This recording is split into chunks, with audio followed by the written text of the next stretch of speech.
Vipindi bora, matangazo yenye tija, ukweli na burudani. Sikiliza idhaa hii ya Kiswahili Radio Fortune Africa, kituo chako kinachokuwa kwa kasi sana duniani. Wakati ni wakati mwafaka wa kupokea taarifa yetu ya habari kutoka idhaa hii ya Kiswahili ya Radio Fortune Africa.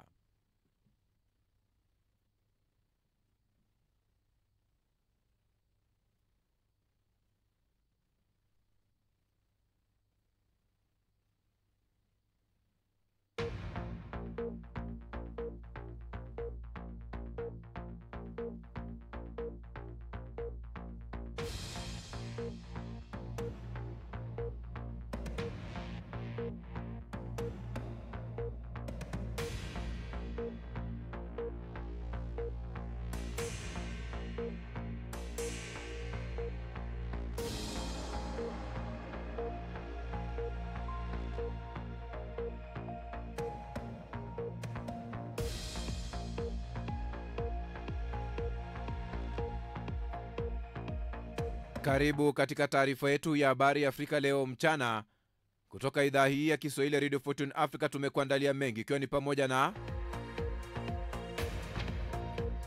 Elon Musk asema anajutia baadhi ya ujumbe aliochapisha kuhusu Donald Trump, idadi ya walioachwa bila makazi Haiti ya vunja rekodi, mzozo wa mazishi ya aliyekuwa rais wa Zambia wachanganya waombolezaji,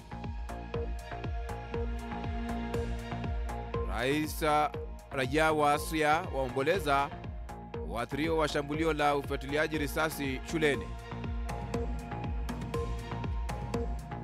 Marekani yashutumu hatua za kuwawekea vikwazo mawaziri wawili wa Israel.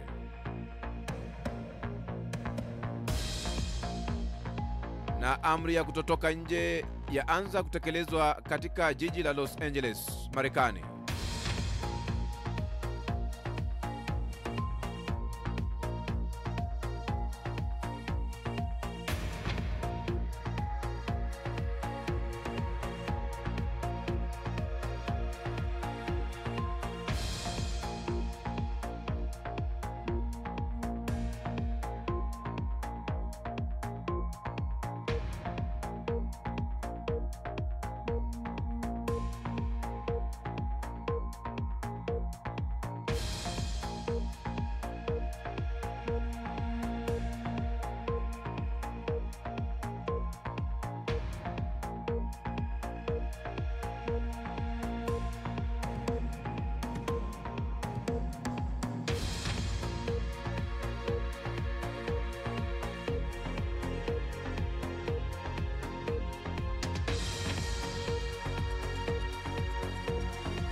Naam, na tumai ubweri wa afya pote pale ulipo duniani kwa moyo mkunjufu na mikono miwili.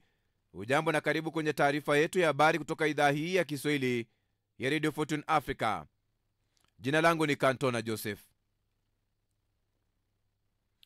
Marekani inataka makubaliano kati ya Rwanda na Jamhuri ya Demokrasia ya Kongo kujumuishwa Rwanda kuyaondoa majeshi yake kutoka mashariki mwa Kongo kabla ya pande zote mbili kutia saini makubaliano ya amani. Duru zinaarifu kuwa rasimu ya makubaliano ya amani inaainisha kuwa sharti Rwanda yaondoe majeshi yake, silaha na vifaa vyake mashariki mwa Kongo, ndipo makubaliano hayo yatiwe saini. Utawala wa rais wa Marekani Donald Trump umekuwa ukisimamia mazungumzo ya kuvimaliza vita vya Kongo na kuhakikisha uwekezaji hasa katika sekta ya madini. Mshauri mkuu wa Donald Trump kuhusu Afrika, Masad Bolas, mnamo mwezi uliopita alisema anataka makubaliano ya amani kuafikiwa katika kipindi cha miezi miwili, muda ambao wachambuzi wanaotilia mashaka ikizingatiwa matatizo yaliyokita mizizi yanayochochea uhasama kati ya DRC na Rwanda. Serikali ya Felix Tshisekedi, rais wa DRC, imekuwa ikishutumu vikali Rwanda kuunga mkono kundi la waasi la M23, madai ambayo Rwanda mara kwa mara imekuwa ikikanusha, lakini ikisema majeshi yake yapo Kongo kama sehemu ya kujihami dhidi ya waasi wa Kihutu wanaotuhumiwa katika mauaji ya halaiki ya mwaka 1994 yaliyowaua karibu watu milioni 1. Duru zinasema Rwanda bado haijatoa msimamo wake kuhusu rasimu hiyo ya makubaliano. Waziri wa mambo ya nje wa Rwanda, Olivier Nduhungirehe, aliambia shirika la habari la Reuters kuwa wataalamu kutoka Kongo na nchi yake watakutana wiki hii mjini Washington, Marekani, kujadili zaidi makubaliano hayo. Hata hivyo, Kongo inahisi Rwanda inajikokota katika kufikia makubaliano ya amani, ikisisitiza kuwa ili mchakato huo wa amani ufanikiwe, Rwanda lazima iondoe majeshi yake na ikome kuwaunga mkono waasi wa M23. Serikali ya Kongo pia inafanya mazungumzo mengine na waasi hao yakisimamiwa na Qatar, lakini walio na ufahamu na yanayojiri katika mazungumzo hayo ya Doha wanasema hakuna juhudi kubwa zilizopigwa na pande zote mbili. Mshirika wa karibu wa rais wa Marekani Donald Trump, Elon Musk, ameomba radhi katika mtandao wa X akielezea masikitiko yake juu ya vita vyake vya maneno na rais Donald Trump wiki iliyopita, na kukiri kwamba baadhi ya jumbe yake na kumshambulia kiongozi huo wa taifa ilivuka mpaka. Wawili hao walijikuta katika mzozo hadharani baada ya mmiliki wa Tesla kupinga mswada wa ushuru wa Trump. Ujumbe wake unawadia baada ya Trump kutangaza kuwa uhusiano wao umefikia kikomo na kwamba hana nia kurekebisha. Bajeti hiyo ambayo inajumuisha punguzo kubwa la ushuru na matumizi zaidi ya ulinzi ilipitishwa na baraza la wawakilishi mwezi uliopita na sasa ipo katika bunge la Seneti. Musk aliwataka wa Marekani kutoa wito kwa wawakilishi wao kutopitisha mswada huo, kwa sababu anaamini utasababisha mdororo wa uchumi katika nusu ya pili ya mwaka. Takwimu mpya za Umoja wa Mataifa zinasema idadi ya watu walioachwa bila ya makazi Haiti imevunja rekodi. Tangu mwezi Desemba, idadi hiyo imeongezeka kwa asilimia 24, ikifikisha idadi kubwa yaliyoachwa bila ya makazi Haiti ya kupindukia milioni 1.3. Mji mkuu wa Port-au-Prince ndio ulioathirika zaidi, lakini pia ghasia zimezagaa hadi kwa miji mingine ya nchi hiyo. Magenge ya wahalifu yanadhibiti maeneo mengi ya mji huo, ikiripoti kuwa magenge hayo yanaungana na sasa yamedhibiti asilimia 85 ya mji mkuu. Umoja wa Mataifa unasema watu hao milioni 1.3 waliachwa bila makazi, ndiyo idadi kubwa zaidi kuwahi kurekodiwa Haiti, taifa linalokumbwa na ghasia kali kwa miaka mingi. Mauaji, ubakaji, utekaji nyara na uporaji vimechangia pakubwa katika kulitumbukiza taifa hilo katika msukosuko wa kisiasa. Mkurugenzi wa mkuu wa shirika la uhamiaji la IOM, Amy Popa, ametoa wito kwa jumuiya ya kimataifa kuchukua hatua za dharura kudhibiti hali, akisema watu wamelazimika kuyahama makazi yao mara kadhaa na mzozo huo haupaswi kuchukuliwa kuwa hali ya kawaida. Pop ameongeza kuwa waathiriwa wanapitia dhiki na mateso iliyoongezeka na wengi wao hawana chochote na wanaishi katika mazingira yasiyo salama na kwenye mahema bila ya mahitaji muhimu kama huduma za afya, maji safi ya kunywa, chakula cha kutosha na elimu kwa watoto wao. Robo walioachwa bila ya makazi wanaishi mjini Port-au-Prince, lakini idadi ya waliokimbia katika maeneo mengi ya nchi inazidi kuongezeka. IOM inasema idadi ya walioachwa bila ya makazi kaskazini mwa Haiti imeongezeka kwa asilimia 80. Mnamo mwezi Februari, shirika la Umoja wa Mataifa lililoshughulikia watoto UNICEF liliripoti ongezeko la visa vya unyanyasaji wa kingono dhidi ya watoto. Umaskini mkubwa pia umewafanya watoto wengi kujiunga na magenge ya wahalifu. UNICEF inasema nusu ya idadi ya wapiganaji wa magenge hayo ni watoto. Kupanga mazishi kunaweza kuwa majaribio makubwa, hali ikiwa sio tofauti hata kwa rais wa zamani wa nchini Zambia. watu wakiwa katika hali ya huzuni, wapendwa lazima wafikirie kuhusu gharama, matakwa ya mwenda zake na mambo mengine mengi, ili kumwaga mpendo wao kwa njia ambayo inapendeza. Kwa kiongozi huyo wa zamani, jumuisha matakwa ya serikali, wapinzani wa kisiasa na familia, hali inaweza kuwa ngumu mara nyingi. Edgar Lungu ambaye aliongoza Zambia kutoka mwaka 2015 hadi mwaka 2021 alifariki dunia siku ya Alhamisi iliyopita akiwa na umri wa miaka 68. Kifo chake kimewashtua wa Zambia na kuwa hali ya huzuni ya kweli, huku vituo vyote vya redio vikipiga mziki wa Injili kwa kiongozi huyu ambaye alikuwa amebakia kuwa na ushawishi mkubwa katika siasa za Zambia licha ya kuzuiwa kugombea uchaguzi wa mwaka jana. Zambia ni rasmi nchi ya Kikristo na watu wengi huchukulia dini na vipindi vya maombolezo kwa uaminifu na umuhimu mkubwa.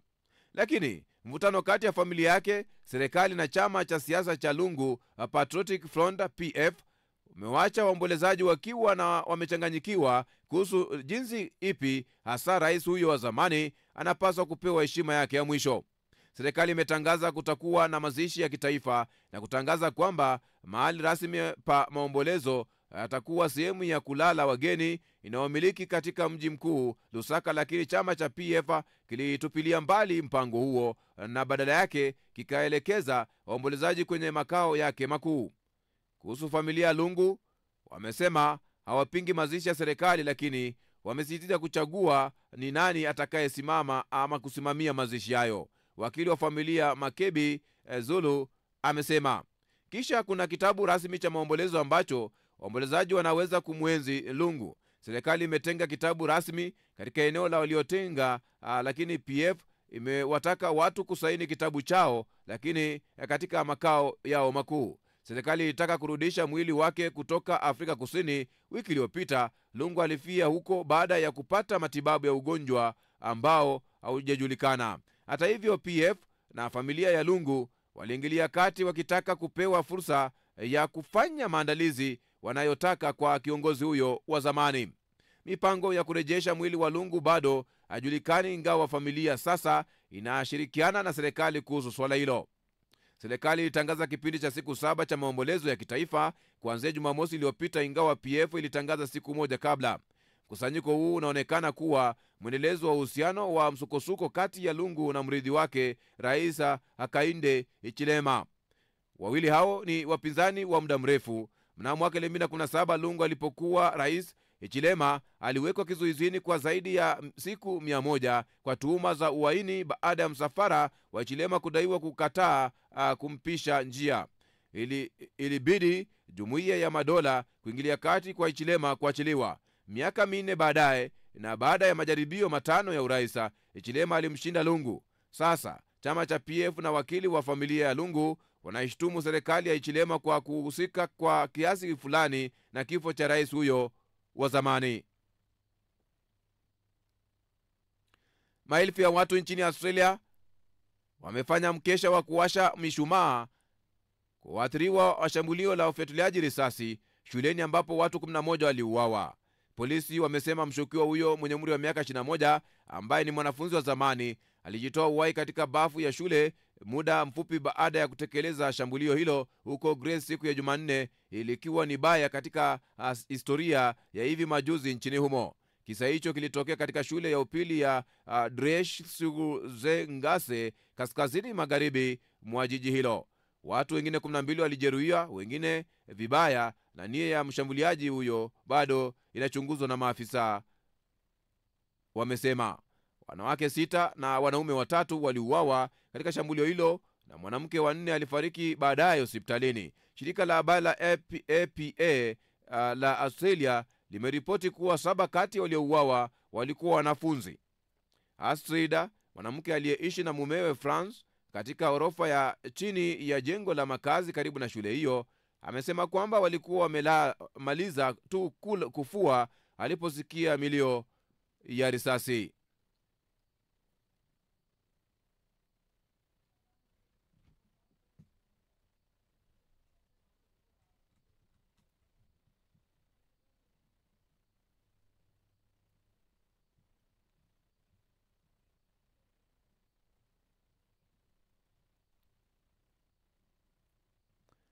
Hatua ya watu kutotembea nje kwenye baadhi ya maeneo ya mji wa Los Angeles nchini Marekani imeanza kutekelezwa.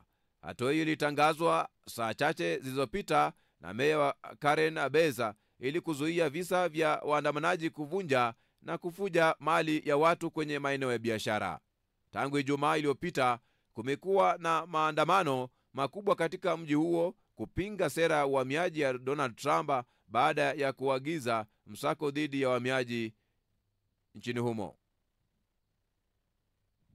Eneo ya miji wa Los Angeles nchini Marekani imeanza kutekelezwa. Hatua hiyo ilitangazwa saa chache zilizopita na meya ambaye ni Karen Bass ili kuzuia visa vya waandamanaji kuvunja na kuharibu mali ya watu kwenye maeneo ya biashara.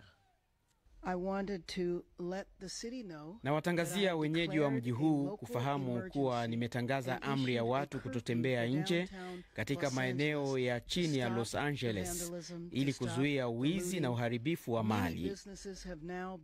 Usiku wa jana maduka ya biashara 23 zilivamiwa, na kwa sasa ukiwa katika maeneo ya chini ya mji huu utaona hasara iliyojitokeza, namna biashara za watu zilivyoharibiwa.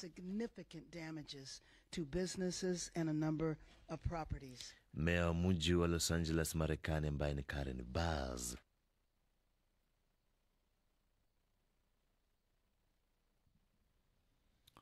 Marekani imeitaka nchi ya Rwanda kuwaondoa wanajeshi wake katika ardhi ya Jamhuri ya Demokrasia ya Kongo kabla ya kusainiwa kwa mkataba wa amani, vyanzo vya kidiplomasia vimesema. Kwa mujibu wa vyanzo mbalimbali ni kuwa Marekani ambayo inaendeleza mpango wa amani katika eneo la mashariki mwa Jamhuri ya Demokrasia ya Kongo itahitaji Rwanda kuwaondoa wanajeshi wake katika eneo hilo kabla ya pande zote mbili, DRC na Rwanda, yenyewe kutia saini makubaliano ya amani. Kule Marekani ambapo imeitaka nchi ya Rwanda kuondoa wanajeshi wake katika ardhi ya Jamhuri ya Kidemokrasia ya Kongo kabla ya kusainiwa kwa mkataba wa amani, vyanzo vya kidiplomasia vimesema, anavyofafanua hapa mwanahabari wetu Ruben Kakule Lukumbuka. Kwa mujibu wa vyanzo mbalimbali ni kuwa Marekani ambayo inaendeleza mpango wa amani katika eneo la mashariki mwa DRC itahitaji Rwanda kuwaondoa wanajeshi wake katika eneo hilo kabla ya pande hizo mbili kutia saini makubaliano ya amani. Sharti hilo la Marekani huenda likaikasirisha Kigali ambayo imekuwa ikitetea uwepo wa wanajeshi wake kule Kongo kutokana na kile serikali ya Kigali inasema makundi yenye silaha nchini Kongo ni tishio la kudumu kwa usalama wake na eneo la maziwa makuu. Rasimu ya mkataba wa amani iliyopendekezwa katika mikutano ya Doha na Marekani imeonyesha kwamba sharti mojawapo lililoorodheshwa kabla ya kusainiwa kwa mkataba wa amani huko mashariki mwa DRC ni kwamba Rwanda inatakiwa kuwaondoa wanajeshi wake, silaha na vifaa vyake vyote huko Kongo. Sharti hili pia limetolewa na viongozi wakuu wa Jumuiya ya Nchi za Afrika ya Kati ECOWAS katika mkutano wao wa kilele uliofanyika mwishoni mwa juma lililopita huko Malabo, Equatorial Guinea, na ambao walisisitiza kuwa lazima mipaka ya DRC iheshimiwe.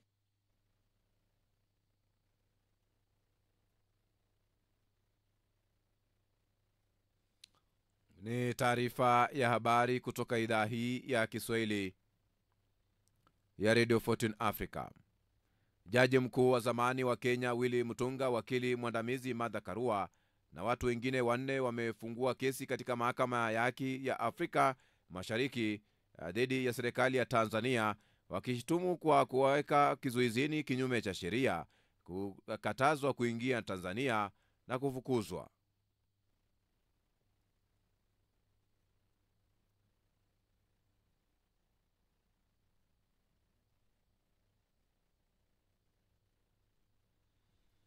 Mkutano wa kilele wa Umoja wa Mataifa kuhusu ulinzi wa bahari unaendelea mjini Nice, kusini mwa Ufaransa. Nchi 90 zimetoa wito wa kusainiwa mkataba wa kimataifa wa kudhibiti uzalishaji wa plastiki kabla ya kuanza duru nyingine ya mazungumzo magumu kuhusu mkataba huo.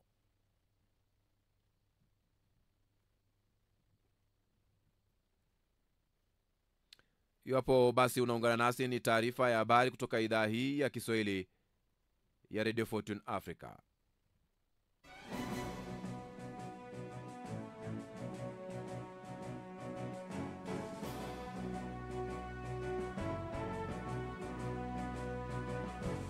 habari kuu ni kwamba wanaharakati wa Kenya wakiongozwa na Martha Karua na jaji mkuu wa zamani Willy Mutunga washtaki serikali ya Tanzania katika mahakama ya haki ya Afrika Mashariki.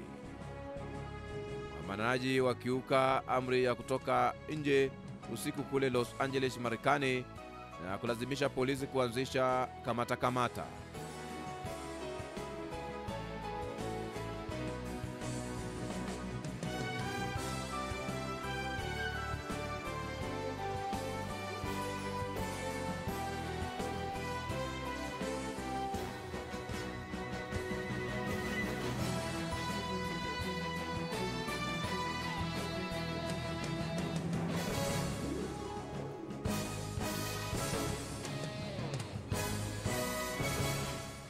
Mpenzi msikilizaji, tunakuomba simama na kituo hiki kufikia hatua yake ya uratibu kwenye hatua ya kununua transmitter yenye uwezo wa kurusha matangazo yake mbali na kwa njia nzuri itakayotanua wigo letu na kuwafikia mamilioni ya watu kwa njia FM.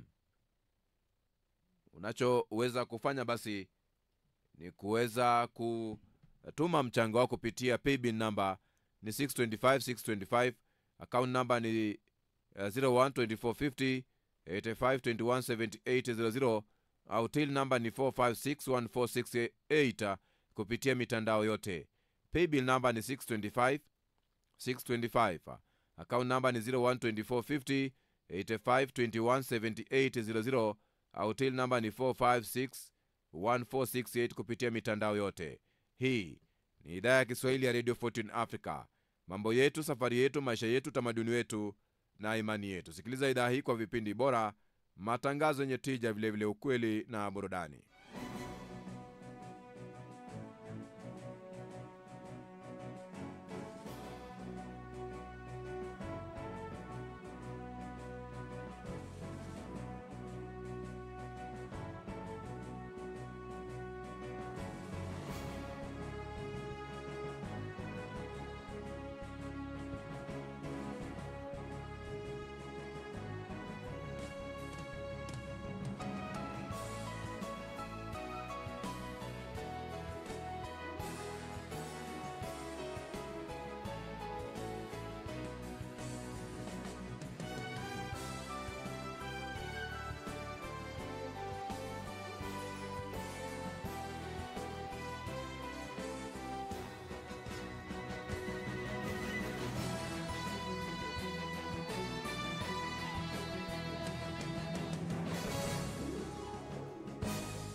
Kabla ya kupokea makala ya leo saa 7, basi moja kwa moja na chukua maoni yako ambayo umeweza kuyanakili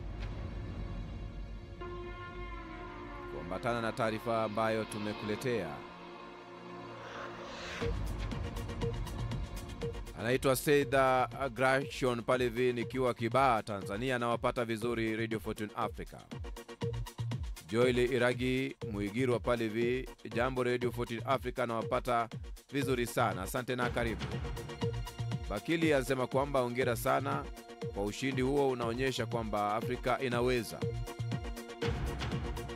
Gido Leshabari Palevi wa Kilimanjaro, serikali ya Tanzania inastahili ijitafakari sana kuhusu haki za binadamu, kwa sababu washauri wa rais wanamdanganya. Hali ni mbaya sana Tanzania.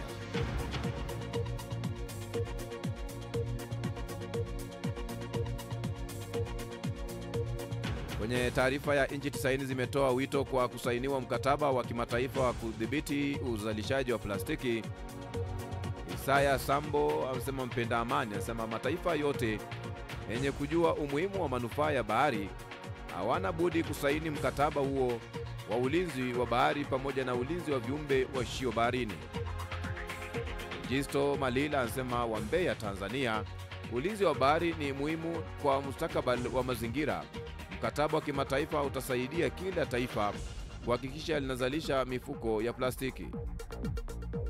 Anaitwa Said Mfinanga Palevi wa Moshi, Tanzania. Na hakika ni jambo jema sana kwa nchi zote 90 kutoa wito wa kusainiwa mkataba wa kimataifa wa kudhibiti uzalishaji wa plastiki. Hasani pale hivi Mlacha wa Kaloleni pale hivi Moshi, Tanzania. Kwa kweli kwenye hili la mkutano wa bahari huko Nice, Ufaransa, nimelipongeza kwa sababu nchi 90 zilizo zaidi makubaliano ya kutotalisha plastiki kabla ya duru nyingine ngumu iliyofuata. Asanteni Radio 14 Africa. Jordan Lubeni pale hivi mzee wa Kivuta pale hivi Jordani. Lubeni anasema nipo Mutukura pale hivi Tanzania, na wapata vizuri sana Radio 14 Africa. Matangazo yenu yanakuja mbashara eneo hili. Asante na karibu. Lucas Zabron wa Bugalika pale hivi Mwanza, Tanzania. Kilala kweli pale hivi wajumbe wote wanaoshiriki mkutano wa kilele wa Umoja wa Mataifa kuhusu ulinzi wa bahari unaoendelea jijini Nice, kusini mwa Ufaransa, ni hongera. Wakitu Munish pale hivi Dar es Salaam, Tanzania, anasema hongera Radio 14 Africa kwa habari zenu, nazipenda bure tu. Asante na karibu.